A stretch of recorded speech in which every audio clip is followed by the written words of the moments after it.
Dragonheir coming at you today in Dragonheir Silent Gods. This video is sponsored by Dragonheir. Thank you so much, Dragonheir, for continuing to sponsor this content. I'm not alone, though. I am joined by Scratch. Scratch, you've been playing this game since, well, day one, right? Since before that. I've been playing it in the beta. I've been playing it even before the beta, actually. So yeah, I tried the game quite a while ago, over a year ago, to be honest, actually. Yeah. That's awesome, man.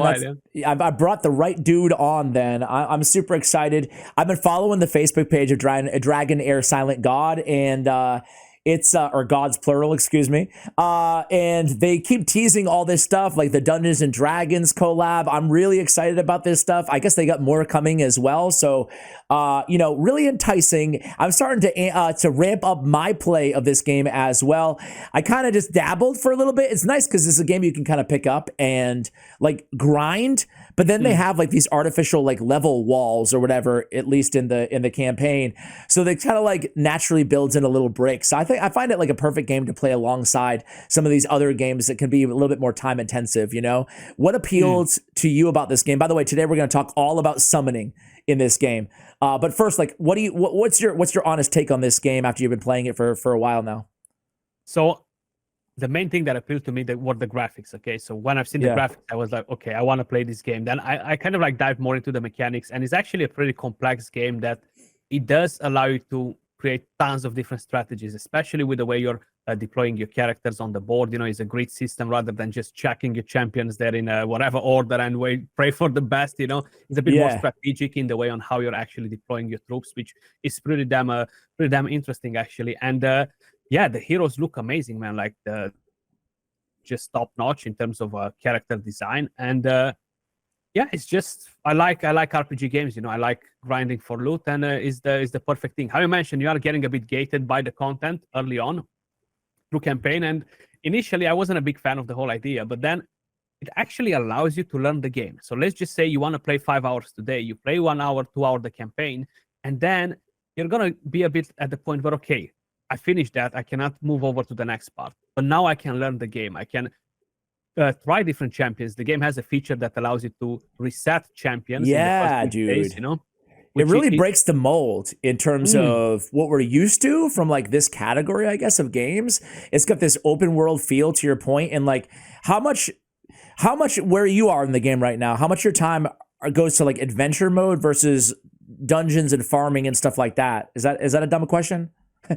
So basically, I'm at a point where there's nothing to explore in terms of the map. You've got it all done. I unlocked everything what's available at the moment. How long does it take to do the whole map? I think it took around 20 days, but I might be wrong on it. Okay. I think around there, 22 days, something like that. And after, you're just going to have like 2 daily quests that you're going to have to do basically. And then it's just improving your gear, preparing for the end game, you know. So the Outer World will open in the next few days. We have the new D&D event coming in collaboration with the Dragonheir, you know. We're going to have a new legendary champion coming to the game, so that's going to be pretty awesome. And yeah, new world bosses and stuff, so it's going to be pretty interesting. You have tons of dungeons as well, tons of different bosses. You have a dungeon to farm scrolls, books, bro, for your heroes. Dude, what's that? What the hell is that, man? You have 3, bro. It doesn't cost you nothing to change gear, okay? So that's for free as well. This is going to take some getting used to, man. This is going to take some getting used to. Coming from where I come from, where we come from, you know? Exactly. Yeah. Okay. So that's what I like. That's what I like. That's really cool, though. I appreciate the synopsis of the game, and I should remind folks again, this is a sponsored video. It's going to be a series here, so I'll have a few collabs with Scratch and other creators as well. You can download Dragonheir Silent Gods for free. It's on Steam. It's on Epic Game Store. That's where I downloaded it. It has Mac, iOS, and Android as well. It's an open world Western fantasy theme. It incorporates tabletop RPG mechanics. You guys see the dice rolls and stuff like that. How do you feel about the dice rolls and that part of it? Like, were you a Dungeons and Dragons player like back in the day? Not at all. So when I first played the game, it was through a sponsorship as well, but it was over 1 year ago. And I've seen the dice. I was like, oh no, this is gonna be trouble. But then you know what the dice is? It's basically displaying the RNG that you will have in any other game. So the dice is actually just fine. It just shows you. So for example, if you have a hero that has a 75% chance to land the debuff, you're gonna have the dice rolling, okay? And if you hit the 75% chance, it's gonna be successful. If no, you're gonna fail basically, and the dice is gonna roll again when you are attempting to land that debuff. So it's basically just displaying the RNG. It's kind of like an animation, which I think is cool, yeah. I do too. And I had the first initial reaction, right? Like I grew up, playing dice games here and there, all kinds, right? Tabletop games. Yeah. But like, it's been a while and I haven't played a video game with them, but you're right. It actually becomes just a way to like, every game has dice, and die. Every game has them. You just don't see them. It actually adds a cool little element in the aesthetic about it. So we're gonna bring you back on for some tips videos, some pro tips coming very soon. But today I want to ask you all about summons, and I actually want to do a lot of summoning, and you can tell me if I pull anybody good as well. So I'm excited for that, man. The last thing, over 5 million downloads on this game, just in a month right now. It's ranked number 1 right now on the download leaderboard in 13 regions during this global launch. So really, really excited. We have a download link, of course, in the description below. Let's go ahead and summon here, man.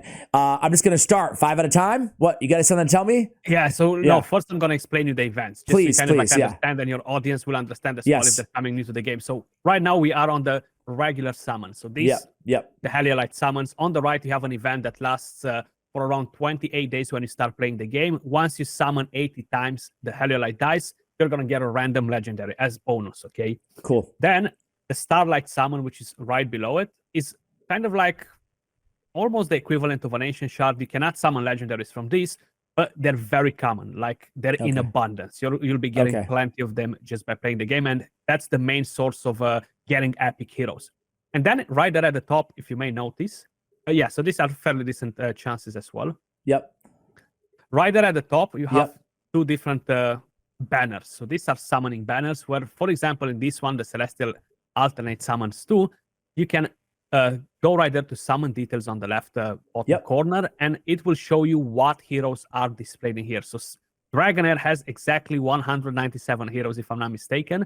So basically, they took a bunch of them, and they make all sorts of different special summoning events throughout the year, throughout the season, basically. And they're going to bring, this time around, these specific legendaries. Next event, they're going to bring different legendaries, and you can select one of them, the one that you want, and that can be like your blessed hero. So you're going to have an increased chance to summon this hero. Yeah, so it's much better than a regular 10x, basically. So how we have in Raid as an look example. This pregnant one over here. Yeah, so this is a summoner. So she's from the Necrosis element. And basically, the more you summon, the more you kind of get close to the part of definitely getting that legendary. And you have the epics as well. It's a limited pool of epics too, so it's much easier for you to summon those epics as an example. So is it like a pull a certain amount of, or a certain amount of summons are guaranteed eventually, or how does that, is like a mercy? Basically, you do have a mercy. So the mercy here is at 35 Heliolite dice. Basically, so that's when you're guaranteed the legendary if you're unlucky. But the chance to summon a legendary is at 3%,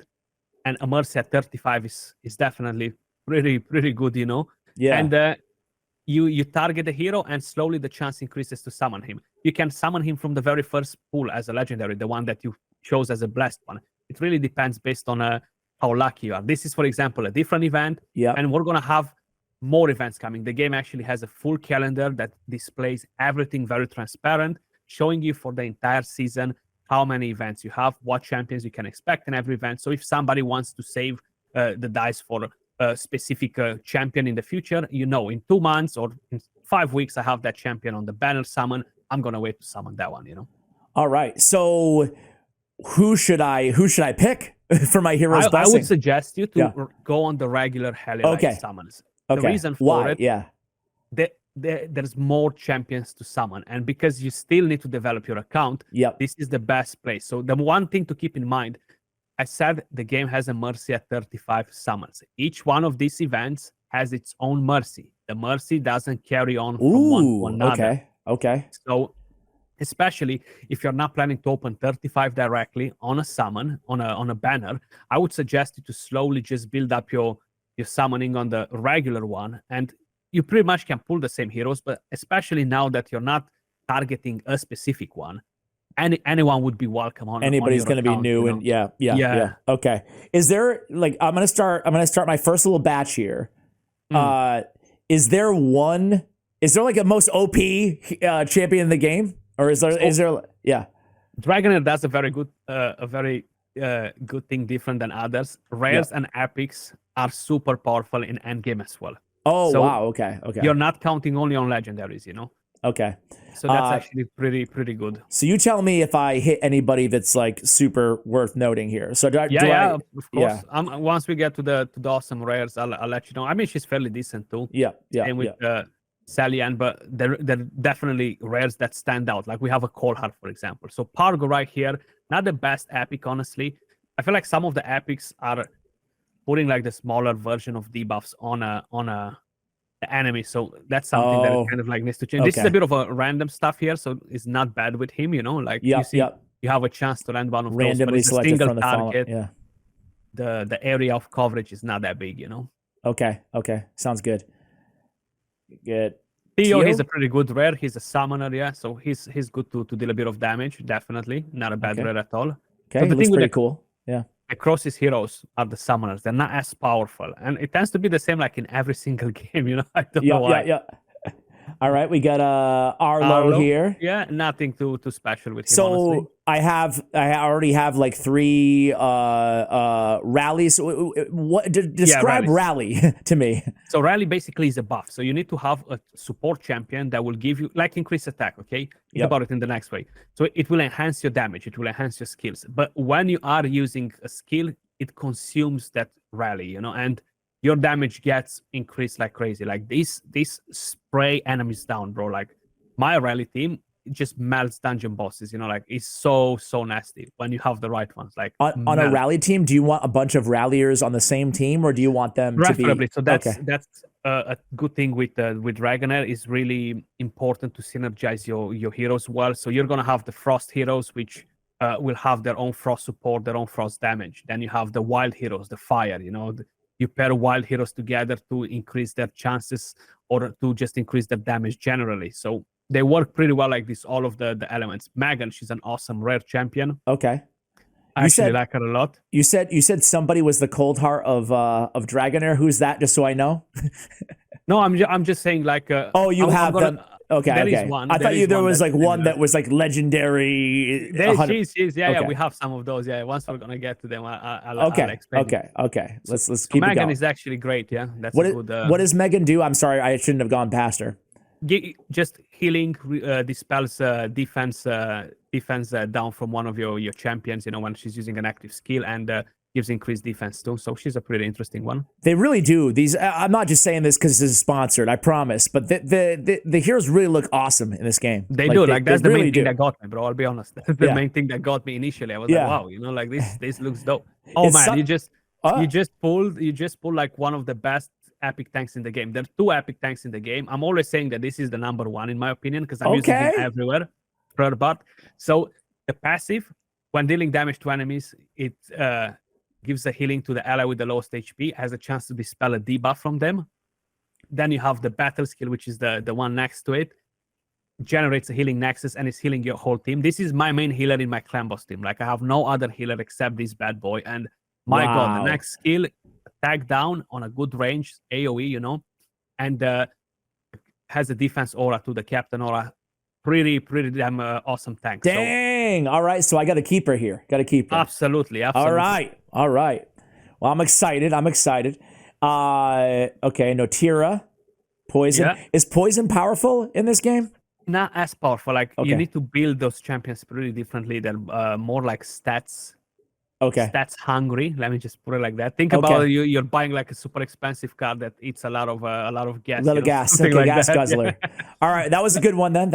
Yeah, that's a very good tank. And he doesn't place his poisons or anything like that. So you just build him with high defense, accuracy, survivability, you know. Okay, this time we get 2 Oh, epics. Alfie, nice. So he's a wild enabler. So he's a bit of a support enabler for the wild heroes, which are from the fire element.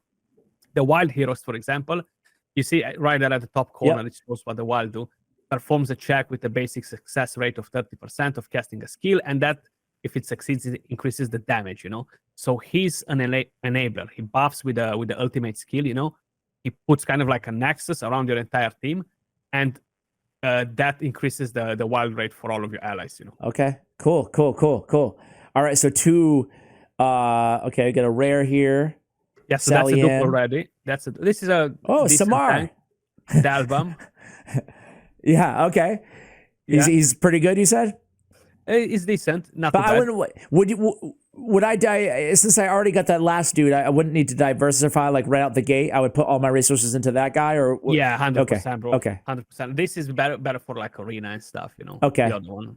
Are you into PvP in this game? Are you really into PvP or?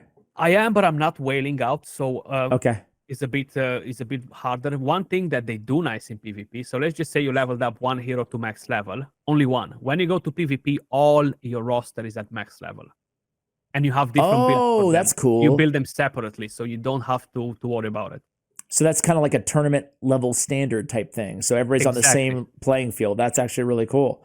Yeah, it's awesome. Not used to that. All right, we have not at all. Emerald seems pretty. Yeah, it's okay. Nothing special out of him. Same with Edgar. Bit of shield here and there, you know. Olgen. Okay. Not the best frost hero. Okay. All right. Where's my legendary scratch? Yeah, I think he's about to drop. It's about here. Now. I think this is it. But the main thing is which one? Okay, 3 epics. Damn, look at that, bro. All right. Gladrus. Decent support for the necrosis heroes. I'm not a big fan of the necrosis, I'll be honest with you. What's your favorite? Yeah. I'm really into poison fire at the moment this season. Yeah. Okay. Talk to me. Well, it deals the good damage. The red one. Yeah. I'll save that for the next video. I was going to ask you about the season. This is the best epic damage dealer in the game, and he's gonna. Oh, that's what I'm talking about. That's what I'm talking about. All right, I'm getting excited. So she's gonna pair so well with the tank that you pull, because this season the elemental affinities for poison and fire together. So basically, man, she sprays so much damage. Like she melts any boss, my clan boss, whatever is single target, she melts. She only needs 80% crit rate. She's a wild hero. When she activates wild 20 times, she's gonna have 100% extra crit rate. So she has like a stack on the passive, and just multi-hits with both of the battle and the ultimate skill. So much damage. Dude. Okay, I'm pretty pumped. So the best, or one of the best epic DPS in the game. Love it. Yeah. All right. Elvis is a good enabler for a rally hero, for example. He buffs quite a bit. All right. Pretty solid there. Here Definitely we go. Good, bro. Like you have very good luck with the epics. Like spot on, huh? Okay. Gigel, nothing too special with Gigel here. Okay. We get a little dinosaur here. He's a pretty decent rare summoner, actually. Okay. Irina, awesome DPS. I know she's kind of like support undercover, but she's very good damage for the goblin, for example. Okay, cool. Yeah, she's awesome. Definitely keep an eye on her. Voltug. Not that amazing as a tank. You already have Frorbart, so for the moment, he'll be a good vault keeper. Basically, I'm totally good. Totally good on the tanks here. All right. Yep. I think we've got to be at 35 now, right? Is that my... You're close to it. This has got to be it right here, I think. There it is. Yep, there it is. All right. Hopefully it's someone really good here. Okay, Letalis. Nothing too special as a rare, this one. Looks creepy. Okay.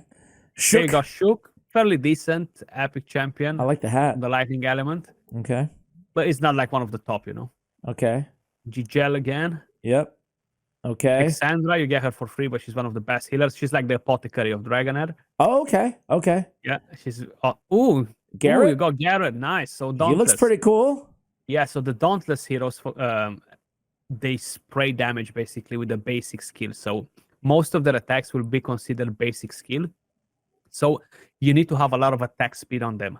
Okay. When you're building the champions, and he's great to drop damage on single targets, like if you need bosses or even the vortex and stuff like this. But again, you need to pair him with some Dauntless heroes to really bring up their full potential, you know. Okay, so in the early game, like where I am right now, obviously, I'm basically going to be using him everywhere, I assume, right? Even though I don't have like.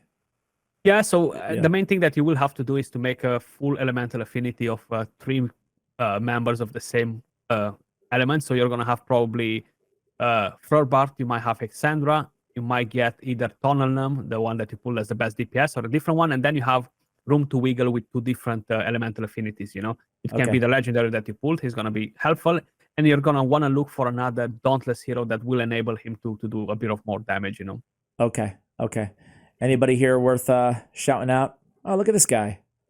He's interesting, but he's kind of like meh as a hero. He's just a summoner, summons the dragon, prioritizes the increased attack on the dragon. You know, so it's nothing too wow. I'm really not impressed with summoners in a Dragonheir. Probably they will buff them at some point just so they make them a bit more interesting. All right, you know. We got one more. Let's see what we got here. Let's see. And then what I want to do is I want to, after this video, keep you, and we'll record another one. And I want you to help me kind of build, not my first team, obviously, because I've been using teams, but like my first balanced team, you know? Yeah, and we'll talk about those roles. All right. Sounds good. So Zaddy, last. That is all right. She has the red, yeah. Okay, all right. Well, Scratch, hey, you are uploading Dragonheir like almost daily, right? On your channel? Pretty much daily. Yeah, sometimes I might skip one, but usually daily. Yeah. I will have Scratch's Dragonheir Silent Gods channel for you guys to go ahead and check out. Tons of content, beginner content, intermediate, everything that you need will be there on Scratch's channel. So go ahead and check that out. And of course, download the game. This is, again, a sponsored video, part of a sponsored series here on the channel. We'll have guys like Scratch, Scratch again coming up soon, covering more content in Dragonheir. And just want to thank, again, them for sponsoring today's video. The download link will be in the show notes below. This is the second hit, I should say, by Newverse as well. Same publisher as Marvel Snap, Scratch. So, like, they've got back-to-back bangers now. Yeah, absolutely. So, really, really good stuff. Hoping for more. Let me know what you guys think of the game, and we'll see you on the next video. Thank you for watching, and as always, take care, guys.